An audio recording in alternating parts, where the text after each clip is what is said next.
먼저 오늘 본문의 말씀을 여러분도 또 제가 한 두 번 말씀을 드렸지만 잘 아는 예화를 가지고 설교를 다시 시작합니다. 조국교회 목사님 중에 인품이 정말 아름다운 목사님으로 모두가 인정한 목사님이 이미 소천하신 우리 한경직 목사님이십니다. 심지어 어떤 분은 한경직 목사님을 한국의 성자라고까지 부르기도 합니다. 그런데 이 한경직 목사님에 대한 슬프면서도 우리 공감을 이끌어내는 아마 여러분 잘 아는 유명한 실화가 있습니다. 이 목사님은 생애 마지막에 깜빡깜빡 기억을 잃어버리는 치매가 찾아오셨습니다. 한 번은 한국 기독교 지도자들이 목사님이 기거하시는 남한산성의 조그만 주택을 인사차 찾아갔습니다. 그런데 깜짝 놀랄 장면을 목격한 것입니다. 그때 목사님이 혼자서 무엇인가를 중얼거리고 계셨는데 인사를 간 목사님들이 무슨 말씀을 하시나 가만히 들어보니까 평소에 한경직 목사님의 인품으로는 상상할 수 없는 욕을 하고 계셨답니다. 아마 과거에 참으로 입으로는 내뱉지는 못했지만 가슴 속에서 욕하고 싶었던 상처들이 무의식 중에 실제 욕으로 발설이 되고 말았던 것입니다. 인사차 왔던 목사님들은 이 한경직 목사님의 이 너무나 인간적인 모습을 보고 슬픔과 함께 오히려 큰 위로를 받고 돌아왔다는 이야기입니다. 여러분이 아시다시피 제가 고백했지만 제가 못하는 것이 많이 있는데 그 중에 하나가 욕을 못합니다. 저는 누군가를 입으로 직접 욕을 해본 기억이 전혀 없습니다. 그러나 제가 욕을 모르는 것이 아닙니다. 여러분 가만히 있어도 저절로 욕이 들려오는 세상 속에 살고 있기 때문입니다. 요즘 젊은 아이들이 우리 자녀들이 얼마나 욕을 잘하는지 축구를 하는데 툭 하면 욕을 합니다. 이 말레이시아에서 저는 어느 목사님이 축구를 하는데 목사님이 욕을 너무 잘하셔서 제가 도저히 참지 못하고 축구를 하다가 제발 자제를 부탁할 정도로 욕을 하는 목사님도 계셨습니다. 저는 어느 장로님에게 욕을 직접 들어보았습니다. 여러분 지금 한국에 인기 있는 영화를 보면 항상 욕이 등장합니다. 사람들은 그것을 야 리얼하다 이렇게 얘기합니다. 욕을 리얼하다고 하는 걸 보니까 제가 생각하는 이상으로 사람들이 욕을 많이 하는 것 같습니다. 그래도 저는 욕을 못합니다. 그런데 여러분 놀랍게도 제가 아주 가끔 정말 가끔 욕을 할 때가 있습니다. 그런데 욕하는 대상은 오직 한 사람 누구예요? 저 자신입니다. 저한테 욕을 하는 거예요. 때때로 혼자 차를 몰고 가면서 저 자신에게 욕을 합니다. 근데 욕을 하는 것이 별로 없다가 보니까 주로 이런 욕을 합니다. 야, 이 못난 놈아, 더러운 놈, 한심한 놈, 이 병신, 당장 그만둬라 못난 자식아. 그러다가 감정이 고조되면 점점 욕의 수위가 높아지죠. 그리고 드디어 제가 할 수 있는 최고의 욕을 자신에게 하는 것입니다. 너무 놀라지 마시고 설교 중이지만 용서하시고 충격받지 말고 들으십시오. 너 혹시 독사의 새끼 아니니? 그래 얘기하는 거예요. 그리고는 통곡하는 것입니다. 사랑하는 성도 여러분, 제가 언제 저에게 욕을 할까요? 아마 여러분 다 하실 거예요. 다른 때가 아닙니다. 죄가 저를 찾아왔을 때 이것이 분명히 죄라고 알면서도 그 죄에게 유혹되고 심지어 죄에 굴복할 때입니다. 그때 자신이 그렇게 절망스럽고 참담해지고 저 자신이 너무너무 싫어지는 것입니다. 여러분 제 주변에 화를 참지 못하는 목사님이 계셨습니다. 그 목사님은 화를 참지 못해서 여러 번 이 교회에서 목회에 어려움을 겪었습니다. 그래서 이분이 기도원에 가서 금식을 하고 서점에 가서 분노를 다스리는 법 이런 책을 막 사와가지고 읽고 그리고 내가 다시를 화를 내면 나는 인간도 아니다. 나는 목사도 아니다. 그렇게 결심을 했습니다. 그런데 결심하는 날 그날따라 살살 약을 올리는 사람이 등장하는 거죠. 참고 참다가 폭발해 버립니다. 그러면 그날이 최악의 날이 되는 것입니다. 여러분 이제는 그 약을 올린 그 사람이 아니라 자기 자신에게 분노가 일어납니다. 서점에서 사온 분노를 다스리는 법이란 책을 막 집어던지고 책을 찢고 여러분, 나를 화나게 한 그 사람보다 그 사람에게 참지 못한 나 자신에 대하여 참을 수 없이 화가 나는 것입니다. 바로 그때 내면에서 들리는 소리가 있죠. 네가 신앙인이냐? 네가 목사냐? 네가 장로냐? 네가 집사냐? 웃기지 마라. 이 소리가 들리는 거예요. 여러분, 오늘 본문은 그 유명한 영적 갈등에 관한 이야기입니다. 여러분, 예수 믿고 신앙생활을 하면 마음이 편안해야 되는데 오히려 마음이 불편할 날이 자주 찾아오는 거예요. 왜 그렇습니까? 우리가 예수 믿기 전에는 죄에 대하여 심각하지 않았습니다. 그리고 어떤 것들은 저게 죄야, 죄라고 여기지도 않았습니다. 그러나 예수를 믿고 성령이 내주하시면 죄가 심각하게 보이기 시작하는 거예요. 죄가 결코 가볍게 여기지지 않습니다. 그래서 예수를 믿고 난 이후에 우리 내면에는 전에 없는 갈등이 생기고 불편함이 생기는 거예요. 이것은 뭐예요? 내가 신앙인으로서 결심한 삶과 내 현실적인 삶의 괴리가 너무 나는 거예요. 이 차이가 아무리 기도해도 몸부림쳐도 좁혀지지가 않는 거예요. 좁혀진 것 같았다가 어느 날 갑자기 보니까 그게 아니에요. 그냥 그대로 있는 거예요. 그만큼 말씀을 공부하고 그만큼 기도를 하고 이만큼 예수 믿는 세월이 지났고 내가 이제 교회에서 직분도 받았고 그러면 그 신분에 합당한 삶을 살아야 되는데 어느 날 또 죄에게 무너지는 나, 또 그 죄에게 굴복하는 나를 발견할 때 스스로 충격을 받는 것입니다. 이게 뭔가? 이게 나에게 정말 믿음이 있는가? 왜 이렇게 쉽게 무너지는가? 좌절하고 갈등하는 것입니다. 오늘 본문에 그런 이야기가 처음부터 끝까지 담겨 있죠. 비슷한 얘기가.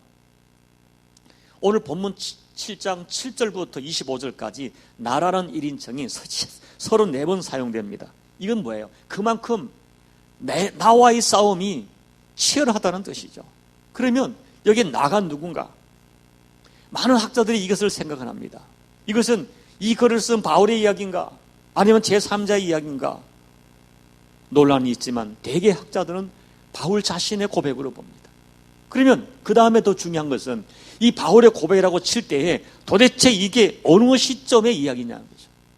바울이 예수님 만나기 전에 과거의 자기를 말하는 것인가? 아니면 다메섹 도상에서 예수를 만난 이후에 예수님을 만나 거듭난 이후에 바울의 이야기인가를 가지고 또 사람들이 이야기를 하는데 전체적인 내용을 보면 이건 역시 거듭난 이후에 내적 갈등을 고백하고 있다는 해석이 자연스럽고 상당히 많습니다. 그러면 여러분, 오늘 이것이 바울을 비롯한 우리 모든 믿는 사람들에게 일어나는 반복되는 갈등이라고 해석할 때 우리는 본문을 통하여 다음과 같은 진리를 분명하게 깨달을 수 있습니다. 첫째는 예수를 믿게 되면 죄와 선에 대한 감각이 매우 발달한다는 것입니다. 여러분, 요한복음 17장을 보면 예수님께서 이런 말씀을 하셨습니다. 너희가 세상이 미워할 것이다. 그런데 너희와 세상이 다른 이유가 있는데 그것은 뭐냐? 믿는 자와 세상 사람이 다른 것은 너희 믿는 자에게는 내가 하나님 말씀을 주었다는 것입니다. 여러분, 우리에게 하나님 말씀이 주어졌다는 의미는 무슨 말이냐 하면은 우리가 예수님을 믿게 되면서부터 하나님 말씀이 진리로 들려지게 된다는 거예요. 그냥 말씀을 받았다는 것은 이 말씀을 진리로 들려진다. 진리로 믿어지게 됐다는 거예요. 그리고 여러분, 그때부터 그 사람들은 내가 진리로 받은 하나님 말씀 따라 살게 됩니다. 말씀이 진리로 들려지고 그 말씀 따라 살고자 하는 거룩한 소원이 생기는 거예요. 구약에서는 하나님 백성들에게 율법을 말씀으로 받았습니다. 그리고 그렇게 율법을 받고 말씀을 받으면서부터 사람들은 드디어 죄가 무엇이고 선이 무엇인지 명확하게 분별하게 됩니다. 이런 현상을 오늘 로마서 7장 7절부터 13절까지 설명하고 있는데요. 7절을 보면 한번 보세요. 7절 읽지 않았습니다만 이런 거예요. 7절 중간에 보면 율법으로 말미암지 않고는 내가 죄를 알지 못하였으니 곧 율법이 탐내지 말라 하지 아니하였더라 하면 내가 탐심을 알지 못하였으리라. 율법이 구체적으로 탐내지 말라라고 이야기가 주어지기 전까지는 탐심이 죄라고 막연하게 알았을 것입니다. 탐심을 품고도 크게 가책을 받지 않았을 것입니다. 그러나 하나님이 율법을 주셨는데 그 율법에 탐심이 죄라고 분명하게 말씀하셨기 때문에 이제 전과는 다르게 탐심을 품으면 괴롭습니다. 탐심 앞에 죄책감을 크게 느낍니다. 탐심을 죄라고 인정하는 것입니다. 여러분, 우리가 이런 것이죠. 도로교통법에 빨간불은 건너가면 안 된다. 나는 이것은 법규입니다. 그 법이 없었다면 빨간불이 들어와도 그냥 죄라고 생각하지 않고 가는 거죠. 그러나 빨간불을 때 건너가면 이것은 곧 교통법을 어긴다라고 주어졌고 그것을 인지하면서부터 빨간불을 보면 건너갈 수 없습니다. 빨간불을 보고 건너가면 죄라고 인정하게 되는 것 같은 것입니다. 13절 말씀, 이 13절 말씀의 마지막 부분이 더욱 정확하게 율법의 기능, 말씀의 기능을 알려주는데요. 이는 계명으로 말미암아 죄가 심히 죄되게 하려 함이라. 무슨 말이에요? 율법이 주어지고 말씀이 주어지기까지는 우리 속에 있는 죄가 작게 보입니다.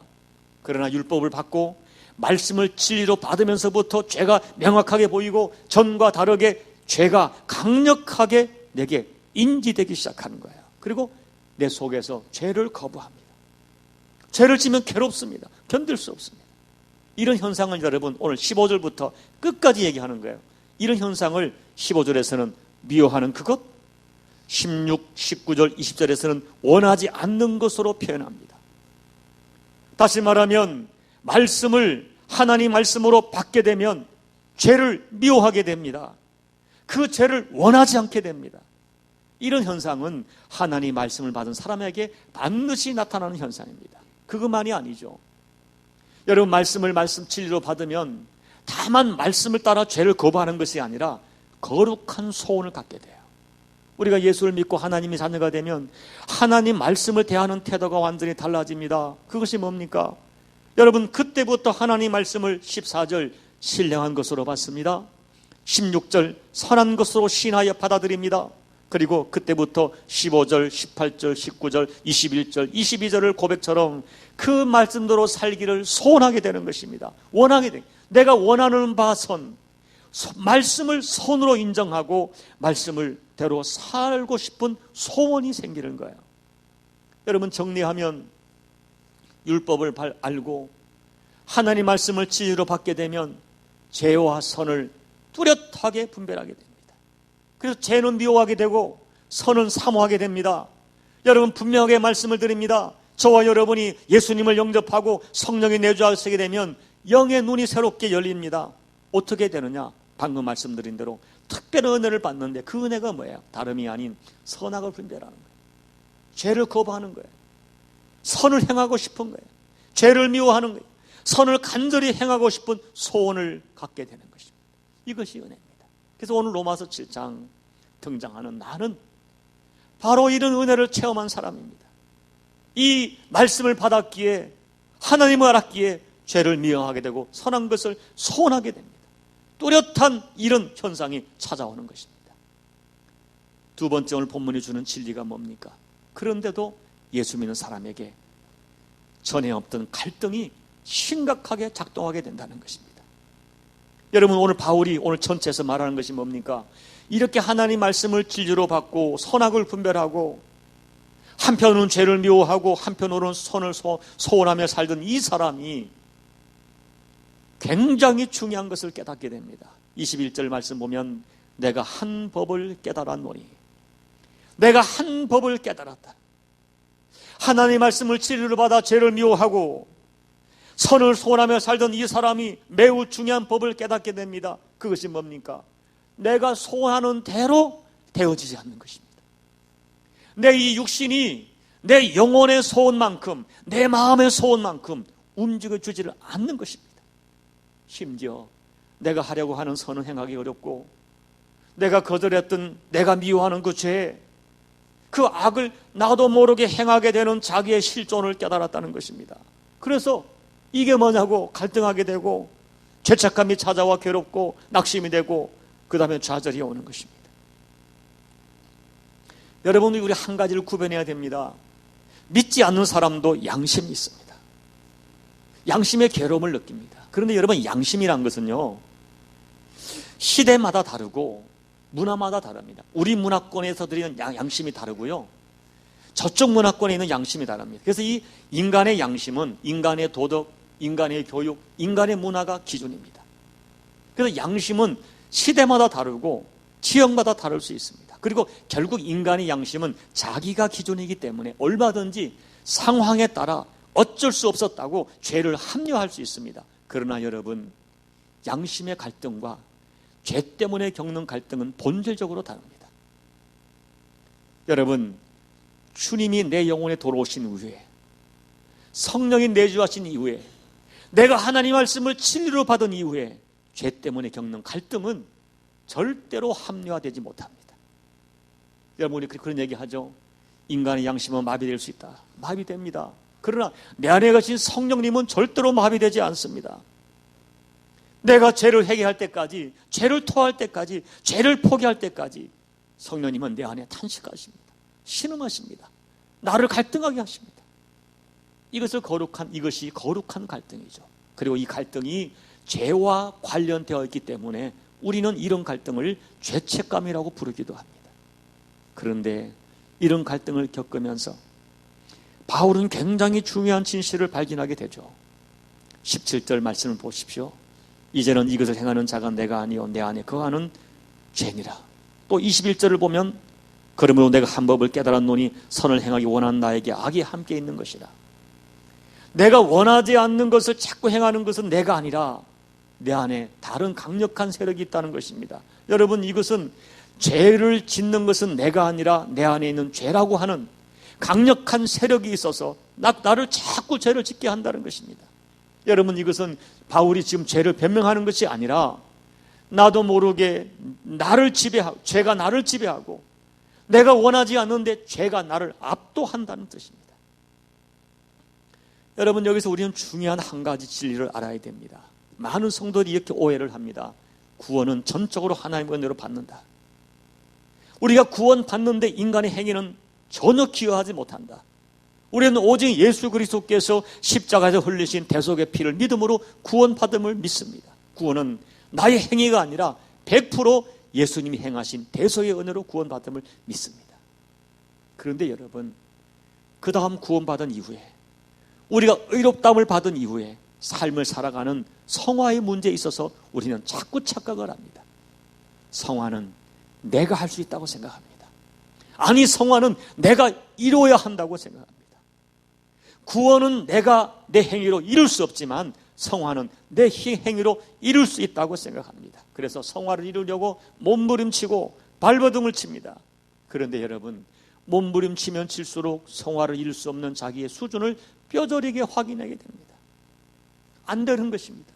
그래서 견딜 수 없는 죄책감, 심해지면 그 죄책감으로 자기를 학대하는 것이죠. 독사의 새끼들아, 자기를 학대하고. 그래서 오늘 24절 말씀, 오라 나는 공고한 사람이로다. 이 사망의 몸에서 누가 나를 건져내랴. 나는 틀렸다. 나는 죽은 몸이다. 누가 나를 건져내랴.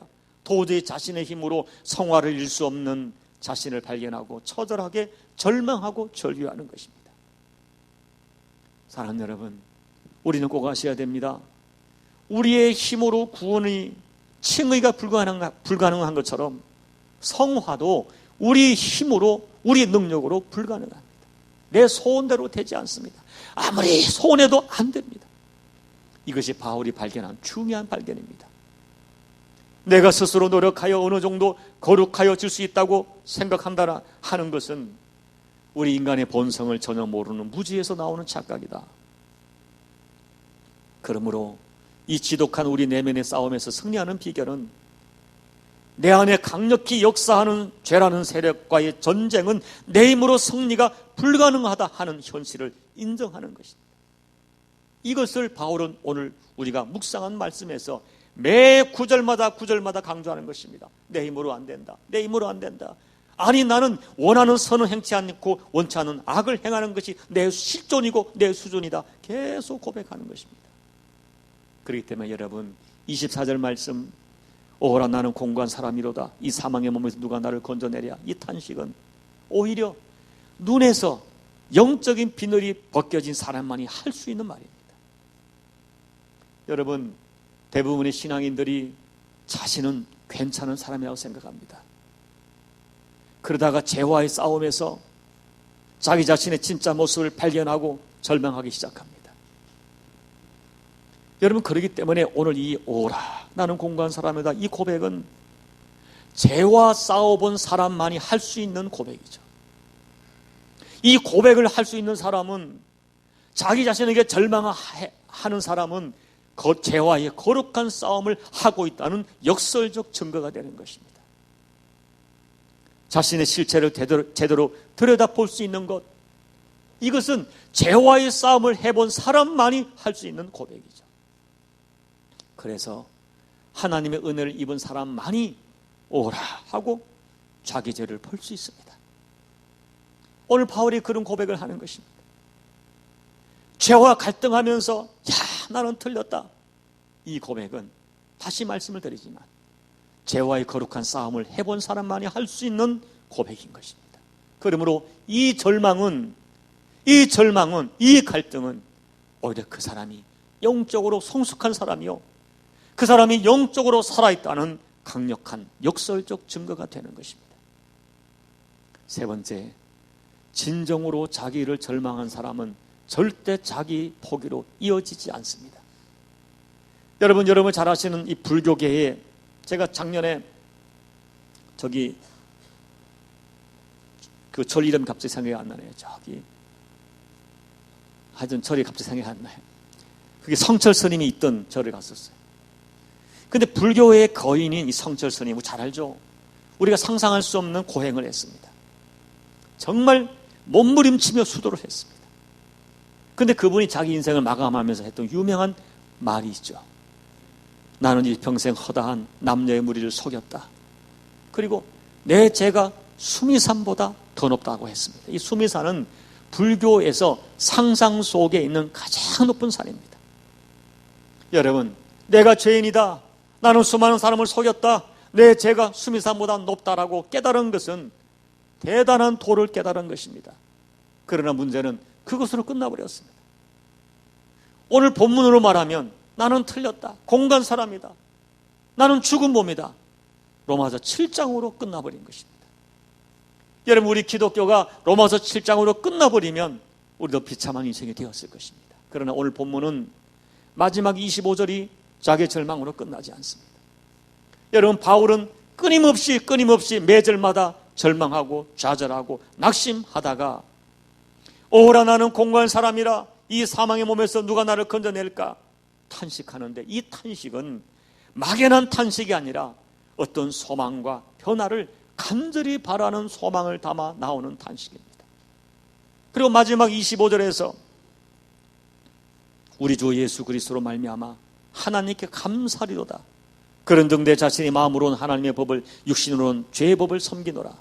바울은 25절에서도 여전히 자기가 육신으로 죄의 법에 매여 있다고 고백을 하면서도 예수 그리스도로 말미암아 감사하다고 고백하고 있습니다. 바울은 자신에게는 처절하게 절망합니다. 나에게는 구원의 소망도 없고 성화의 소망도 더 이상 없다고 고백합니다. 그러면서도 좌절로 끝나는 것이 아니라 그러기 때문에 예수 그리스도께 소망이 있다고 말하는, 그러기 때문에 나에게 소망이 없기 때문에 하나님이 예수 그리스도를 주신 것을 고백합니다. 예수님의 은혜로만이 내 죄의 문제가 해결될 수 있다고 고백하는 것입니다. 예수 그리스도만이 나에게 구원의 은혜를 주시고 예수 그리스도만이 나에게 성화의 삶을 살 수 있도록 도우신다고 고백하고 있는 것입니다. 내게 있는 죄의 능력을 이길 힘은 오직 예수 그리스도께 있다. 그것을 25절에서 간단하게 보이고 그 다음에 8장에서 자세하게 설명하는 것이죠. 예수 그리스도 그분 외에는 소망이 없다 하는 것입니다. 여러분 꼭 기억하십시오. 정말 죄와의 거룩한 싸움을 통하여 자기 절망을 한 사람은 결코 절망으로 끝나지 않습니다. 정말 죄 때문에 거룩한 싸움을 해본 사람은 오라 절망으로 끝나는 것이 아니라 나에게 절망하다가 그 절망 때문에 예수를 만나고 예수께 얼굴을 들고 예수로 말미암아 감사하는 인생을 살게 되는 것입니다. 여러분, 이제 말씀을 정리하면서 여러분이 좀 더 이해하기 쉽게 죄와 관계된 그리스도의 삶을 좀 정리해서 제가 몇 가지 한번 적어봤어요. 한번 보십시오. 자, 첫째, 분명히 예수 그리스도께서 십자가에서 대속의 피를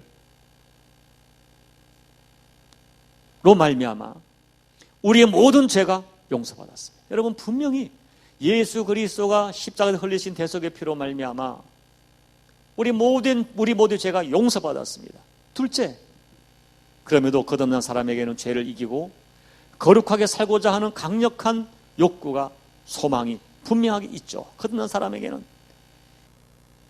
그러나 세 번째, 그럼에도 불구하고 죄와 상관없는 자로 살지 못합니다. 때로 유혹에 넘어지고 분명히 죄인 줄 알면서도 무너짐을 경험합니다. 네 번째, 그래서 예수 믿는 사람에게는 죄로 말미암은 갈등이 있습니다. 예민합니다. 죄 때문에 고민하고, 그리고 죄와 상관없는 자로 살고자 하는 신령한 욕구와 여전히 한 죄에 무너지는 자신의 수준 때문에 아파하고 갈등하고 죄책감에 사로잡힌 이 두 가지가 함께 공존하게 됩니다. 다섯째, 그러나 죄책감 때문에 무너지지 않습니다. 죄책감으로 갈등하면서 그러기 때문에 예수 그리스도의 피로 말미암은 용서 외에는 다른 길이 없음을 더 깊이 깨닫습니다. 그리고 자신에게는 절망하지만은 예수 그리스도의 용서를 붙들고 담대히 일어납니다. 여섯 번째, 그러나 예수 그리스도의 용서하신 은혜를 핑계 삼아 자기에게 있는 죄를 가볍게 여기거나 자신의 연약함을 정당화하지 않습니다.